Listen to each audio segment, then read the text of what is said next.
ใจจะช้ำคลำพาสอนสติมาปัญญาเกิด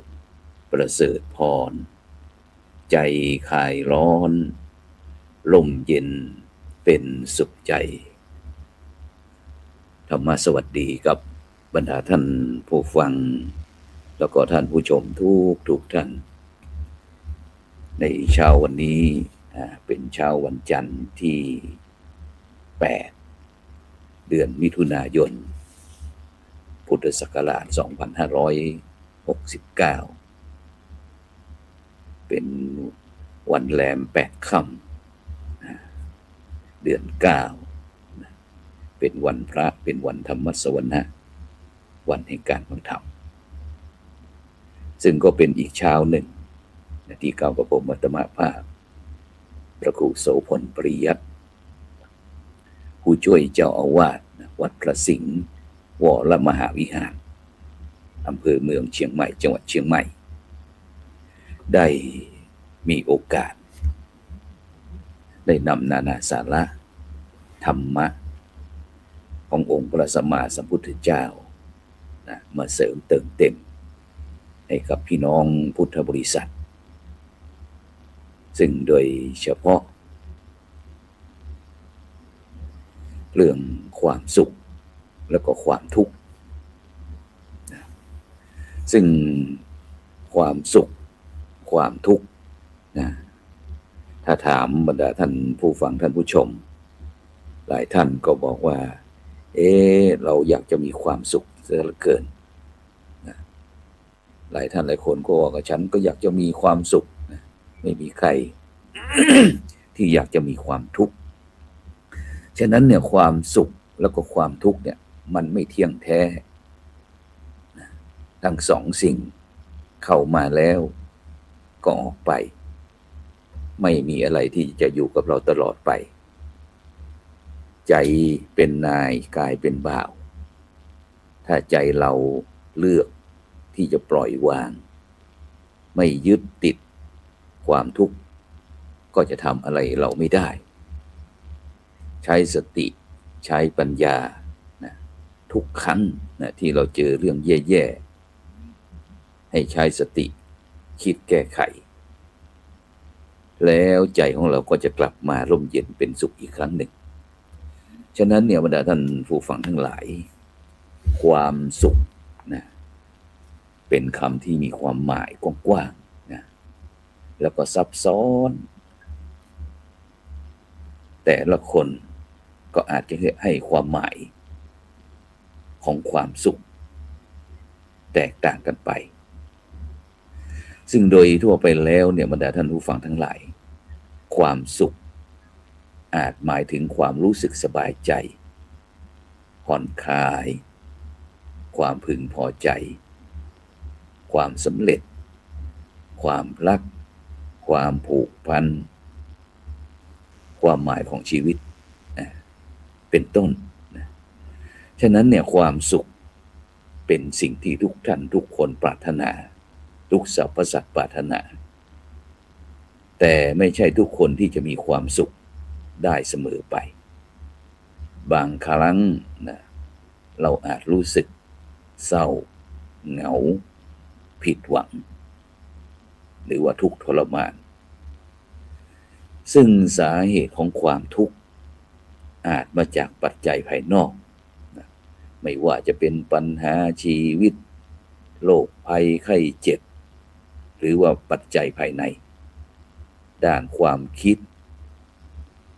ความรู้สึกหรือว่าทัศนคติของเราเองฉะนั้นเนี่ยบรรดาท่านผู้ฟังทั้งหลายท่านหลายคนก็อาจจะคิดว่าทำอย่างไรเราจึงจะมีความสุขโดยเฉพาะด้านสุขภาพจิตความสุขมีส่วนสำคัญต่อสุขภาพจิตของเราซึ่งผู้ที่มีความสุขก็จะมีสุขภาพจิตที่ดีมีความมั่นคงทางอารมณ์ปรับตัวได้ดีต่อการเปลี่ยนแปลงของโลกของยุคของสมัย มีความยืดหยุ่นในการที่จะรับมือกับความเครียดห่างไกลจากโรคซึมเศร้าโรควิตกกังวลแล้วก็โดยเฉพาะในปัจจุบันเนี่ยโรคเครียดนะดังนั้นเนี่ยเราท่านทั้งหลาย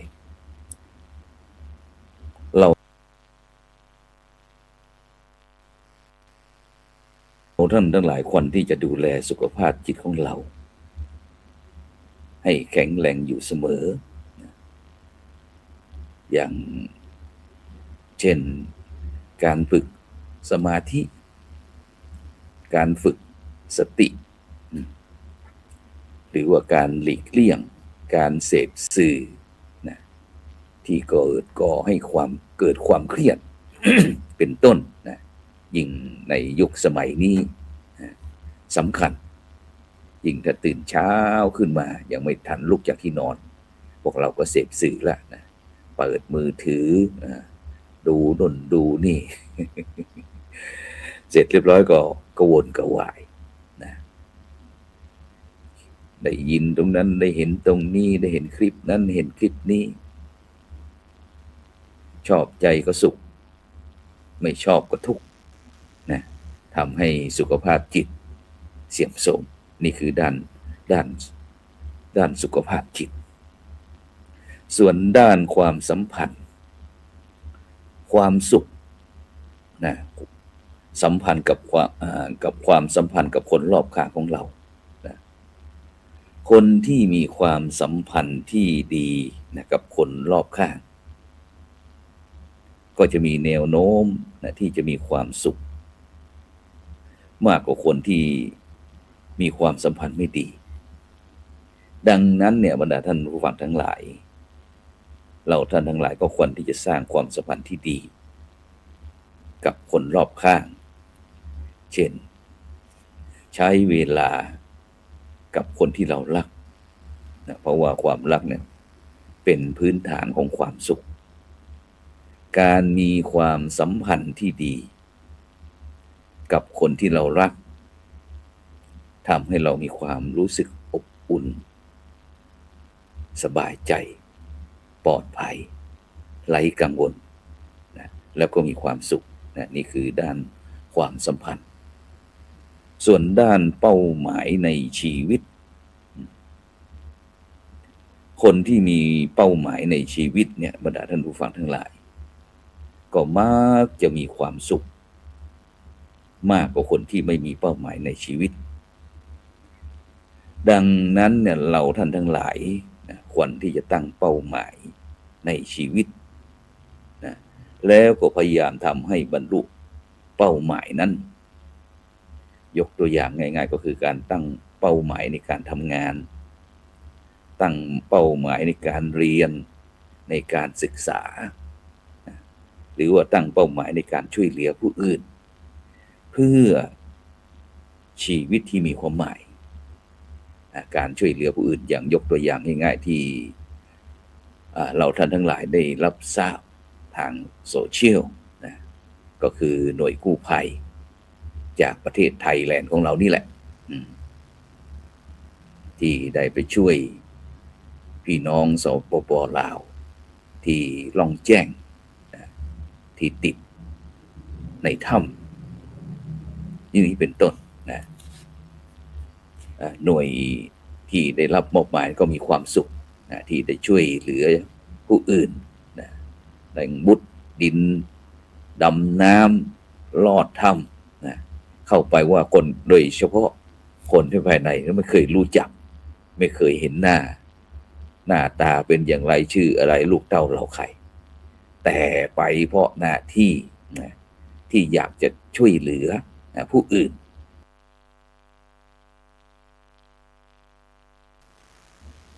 ก็เกิดความสุขเช่นเดียวกันนะนี่คือด้านเป้าหมายในชีวิต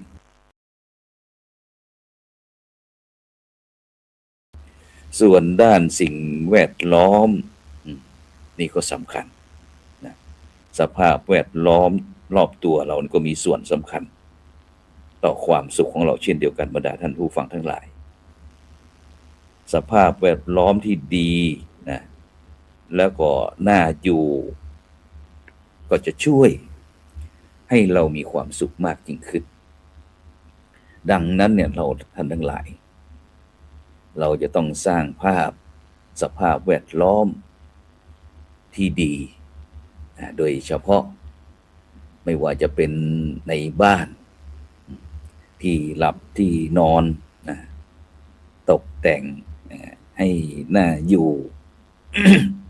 น่าหลับน่านอน โดยเฉพาะสิ่งแวดล้อมในบ้านของเรานะหมั่นทำความสะอาดไม่ให้รกหูรกตาปลูกต้นไม้ผลไม้รากไม้พืชการเกษตรโดยเฉพาะท่านที่ชอบปรุงอาหารปลูกข่าปลูกตะไคร้ปลูกขิงปลูกพูดง่ายๆว่าผักสวนครัวนี่แหละเราก็ไปทางไหนเราก็จะสบายมีความสุขนี่คือด้านสิ่งแวดล้อมส่วนด้านภายในนี่ก็สำคัญความสุขที่แท้จริง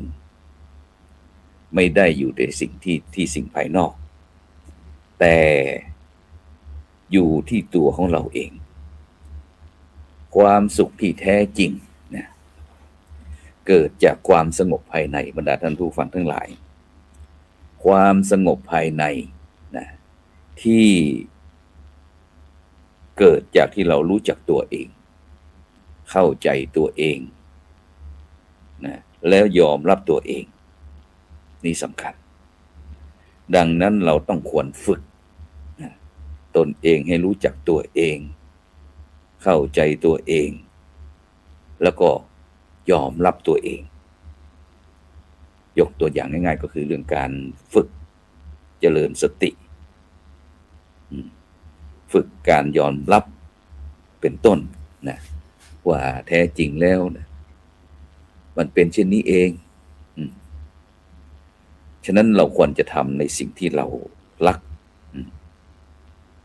การทำในสิ่งที่เรารักก็จะทำให้เรามีความสนุกนะชีวิตมีความสุขนะมีความเพลิดเพลินนะเจริญหูเจริญตาไม่ขัดจิตไม่ขัดใจซึ่งโดยเฉพาะหลายท่านหลายคนก็โอ้ยไม่รู้จะทำอย่างไรกับชีวิตมันวุ่นวายเสียเหลือเกินนะฉะนั้นอย่างเมื่อวานนี้ก็ที่ศูนย์ปฏิบัติธรรม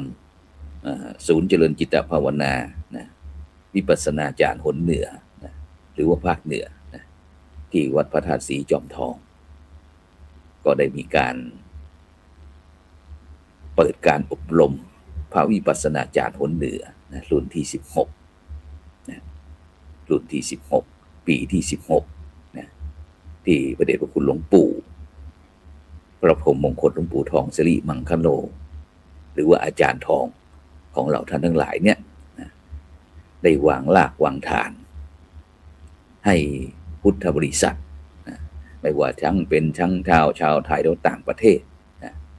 ได้มีโอกาสอยู่กับตัวเองฉะนั้นบรรดาท่านผู้ฟังทั้งหลายนะการที่เราไม่ได้มีโอกาสได้นั่งสมาธิไม่แน่หลายท่านหลายคนก็อาจจะโอ้ยวันนี้พระอาจารย์พูดเรื่องสมาธิหลายท่านหลายคนก็ตกใจแล้วไอ้ยาสมาธิอีกแล้วนะ ฉะนั้นเนี่ยบรรดาท่านผู้ฟังทั้งหลายถ้าเวลาที่เราได้ยินคำว่านั่งสมาธิเนี่ยหลายท่านหลายคนก็มักจะนึกถึงความสงบนิ่งการตัดขาดจากโลกภายนอกหรือว่าบางคนก็อาจจะรู้สึกว่ามันเป็นเรื่องยากนะแล้วก็ไกลตัวของเราเสียเหลือเกินแต่ท่านทั้งหลายรู้ไหมว่าในตำราดั้งเดิมอย่างสมาธิสูตรองค์พระสัมมาสัมพุทธเจ้านะ ได้ทรงจัดหมวดหมู่ผลลัพธ์ของการฝึกสมาธิเอาไว้อย่างน่าสนใจนะน่าสนใจแล้วก็เป็นระบบมากนะเรียกว่าสมาธิภาวนา4ประการซึ่งไม่ใช่แค่เรื่องของการทำใจให้สงบเท่านั้นแต่เป็นเหมือนแผนผังนำทางชีวิต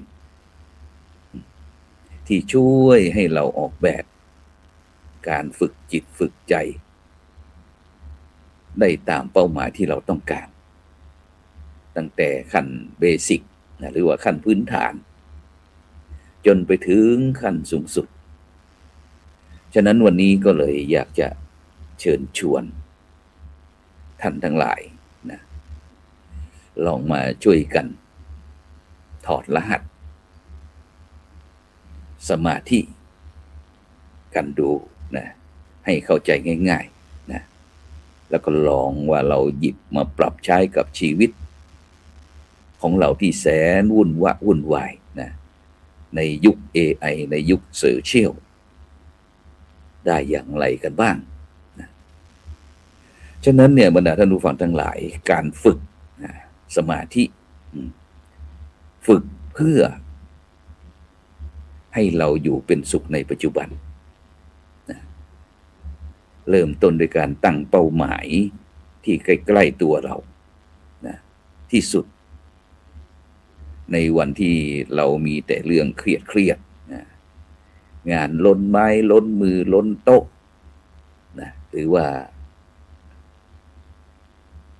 วุ่นวายจิตวุ่นวายใจการฝึกสมาธิแบบเนี้ยนะนี่คือคำตอบนะฉะนั้นในทางธรรมเรียกว่าการ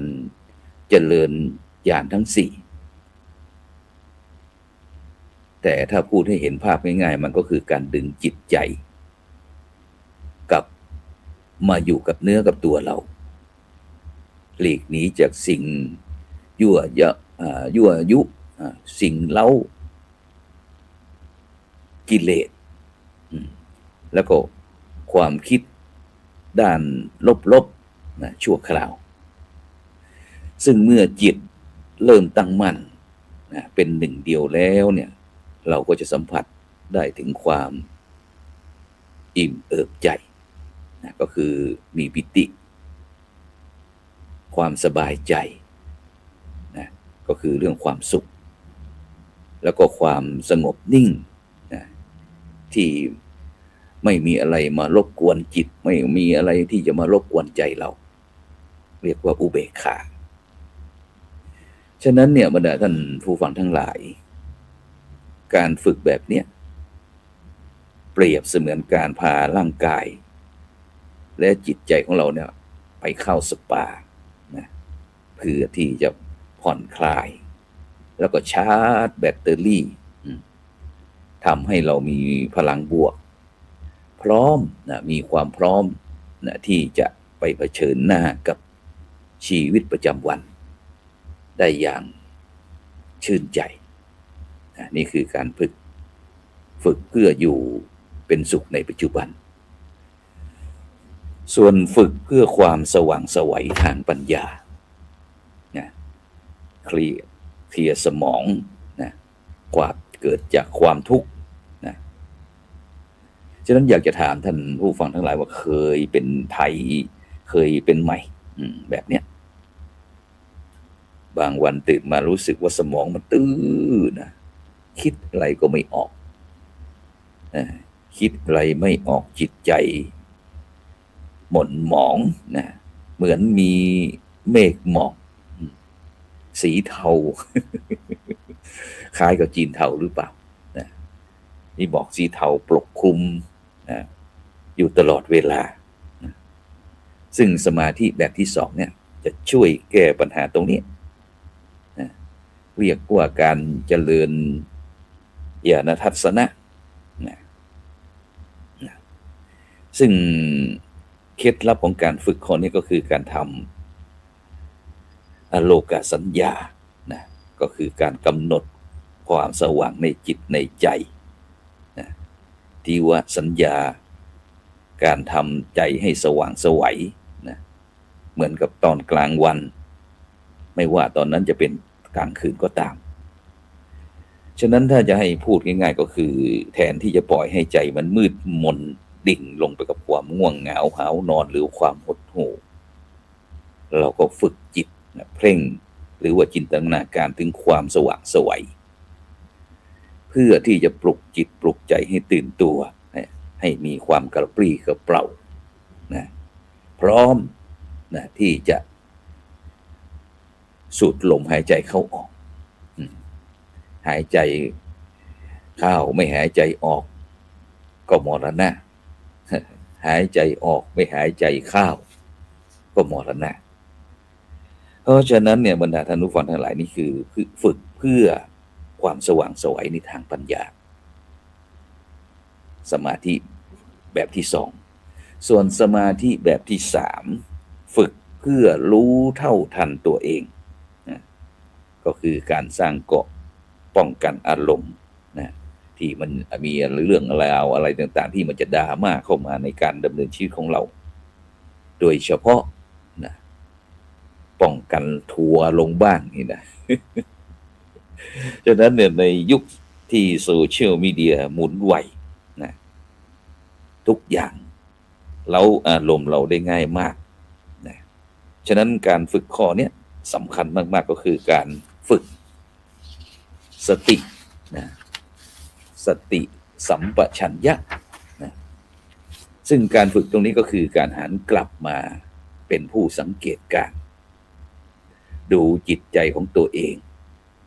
คอยมองดูสิ่งที่เกิดขึ้นในใจเรานะไม่ว่าจะเป็นเรื่องเวทนาความรู้สึกเป็นสุขเป็นทุกข์หรือว่าเฉยๆนะนี่เขาเรียกว่าเวทนาแล้วก็ได้สัญญาความจำความคิดหรือการตีความต่างๆของเราแล้วก็วิตกความคิดฟุ้งซ่านนะตรึกตรองในใจซึ่งถ้าเราไม่ได้เข้าไปห้ามนะไม่ให้มันเกิดขึ้นนะแต่ฝึกที่เราจะรู้แจ้งว่าอารมณ์เหล่านี้มันโผล่ขึ้นมาอย่างไรตั้งอยู่สักพักหนึ่งแล้วก็ดับไปเองตามธรรมชาติซึ่งการฝึกมองแบบนี้บ่อยๆก็จะทำให้เราเป็นคนใจเย็นขึ้นนะไม่โกรธง่ายไม่สติหลุดไปกับสิ่งยั่วยุเพราะอะไรเพราะว่าเรามีสติที่คอยจะดักจับแล้วก็เท่าทันสภาวะจิตของตัวเองอยู่เสมอแล้วก็การฝึกสมาธิขั้นที่4ก็ฝึกเพื่อปล่อยวางแล้วก็ปล่อยเป็นอิสระอย่างแท้จริงไม่ยึดติดปล่อยวางได้อย่างสบายใจเนี่ยนี่คือเป้าหมายสูงสุดของการฝึกสมาธิในทางพระพุทธศาสนาของเรานั่นก็คือการฝึกเพื่อความสิ้นอาสวะหรือว่าการหมดสิ้นกิเลสที่คอยจะมาลุมเร้าเกาะกลุ่มจิตใจของเราก็คือวิธีการยกระดับการทำใจให้นิ่งๆนะมาเป็นการใช้ปัญญาพินิจพิจารณาของความจริงของชีวิตที่ผ่านขันธ์ห้านั่นก็คือร่างกายความรู้สึกความจำความคิดแล้วก็การรับรู้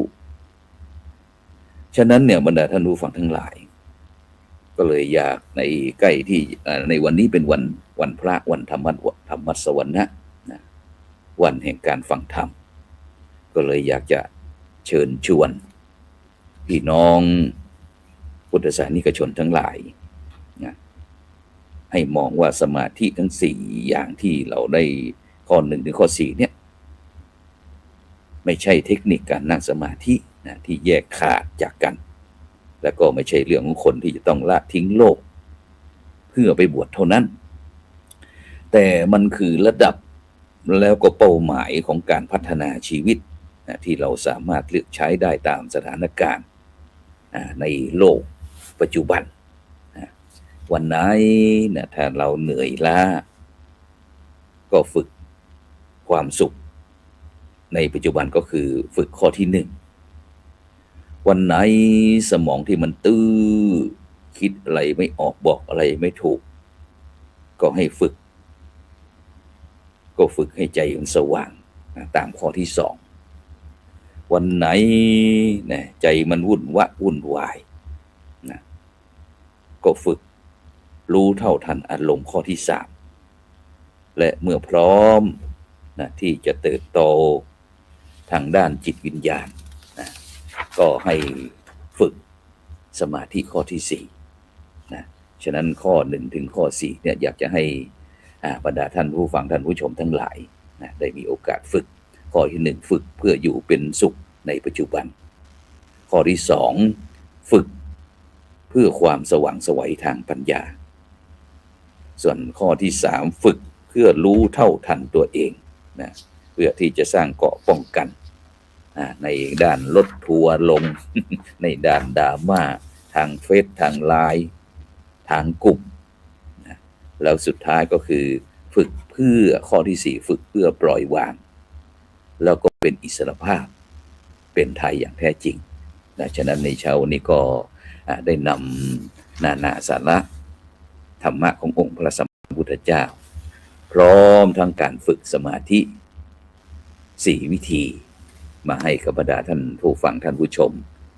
เพื่อที่จะได้นำไปประพฤติปฏิบัติในวันธรรมสวรรค์วันแห่งการฟังธรรมฉะนั้นก็ต้องขอบคุณอนุโมทนากับบรรดาท่านผู้ฟังท่านผู้ชมทุกท่านที่คอยติดตามช่องธรรมะเป็นทีมซึ่งตามปกติในเช้านี้ก็จะเป็นหน้าที่ของท่านอาจารย์พระมหานุวัฒน์ทิตะเมโทเจ้าอาวาสวัดหนองปลาขอแต่เนื่องจากวันนี้เป็นวันพระวันธรรมสวรรค์วันแห่งการฟังธรรมหลวงพ่อท่านอาจารย์มหาก็ต้องนำคณะศรัทธาญาติโยมทำกิจกรรมในภาคเช้ามีการทำบุญตักบาตรไหว้พระสมาธิทานศีลแล้วก็การเจริญจิตตภาวนาที่วัดหนองปลาขอฉะนั้นก็พระครูโสพลปริยัติก็เป็นธุระเป็นภาระอีกครั้งหนึ่งฉะนั้นต้องขอบคุณอนุโมทนากับบรรดาท่านผู้ฟังทุกท่าน